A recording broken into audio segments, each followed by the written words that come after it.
शुरू करें। सर खुद को आइडेंटिफाई करें और ये बताएं कि विदर्भ के लिए जैसे कि नाग विदर्भ के लिए क्या महत्वपूर्ण है इस बजट में जिसका आप स्वागत करते हैं, या क्या चीजें ऐसी हैं जिस पर आपको जो भी कमेंट है वो करना।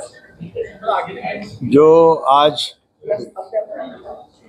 नाम हाँ, नमस्कार, मैं अर्जुन दास आहूजा, अध्यक्ष Nag Vidarbha chamber of commerce. आज जो हमने ये बजट का कार्यक्रम रखा, आदरणीय निर्मला सीतारमण जी जो हमारी वित्त मंत्री है उन्होंने रखा है। आज के इस ग्लोबल इकोनॉमिक के मुश्किल दौर में जिस प्रकार का अच्छा काम किया है उसके लिए मैं फाइनेंस मिनिस्टर को Nag Vidarbha chamber of commerce की ओर से बधाई देता हूँ। स्किल डेवलपमेंट को प्राथमिकता देना आज के युग में बहुत ही ज़रूरी है। इससे युवाओं के लिए काफ़ी अवसर प्राप्त होंगे। और मैडम ने युवाओं के ऊपर, महिलाओं के ऊपर, किसानों के ऊपर काफ़ी अच्छा फोकस किया है, जो आप सबने सुना देखा। और 152 लाख करोड़ कृषि क्षेत्र के लिए जो दिया है, इसके लिए भी ये हमारी रीढ़ की हड्डी है। जो कि किसान है उससे काफ़ी हमें मदद मिलेगी। आज मैन्युफैक्चर सेक्टर को भी ऊपर लाने की सख्त ज़रूरत है। आज मैन्युफैक्चर सेक्टर को प्रायोरिटी में रखना ये भी बहुत ही सराहनीय कार्य है। एग्रीकल्चर, एमएसएमई, एग्रीकल्चर सभी में अच्छा जो है काम किया गया है, या जो भी निर्णय लिए गए, जो बजट पेश किया गया है, निश्चित ही हर क्षेत्र को फायदा मिलेगा।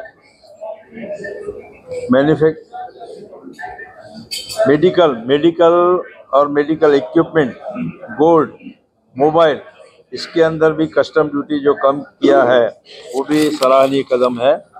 और भी देश के लिए बहुत ही अच्छे निर्णय लिए गए हैं। इस निर्णय को हम सराहना करते हैं नाग विदर्भ चैम्बर की ओर से। बाकी हमारे संदीप भाई आप बताएंगे।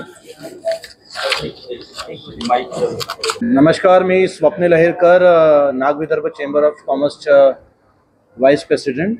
हा बजेट 24-25 मोदी सरकार इलेक्शन झाल्यानंतर हा पहिला बजेट आहे त्यांच्या। 5 वर्षाचा कार्यकाल का राहणार आहे ते बघून, आणखी इन्फ्लेशनची मात्रा बघून हा बजेट आलेला आहे।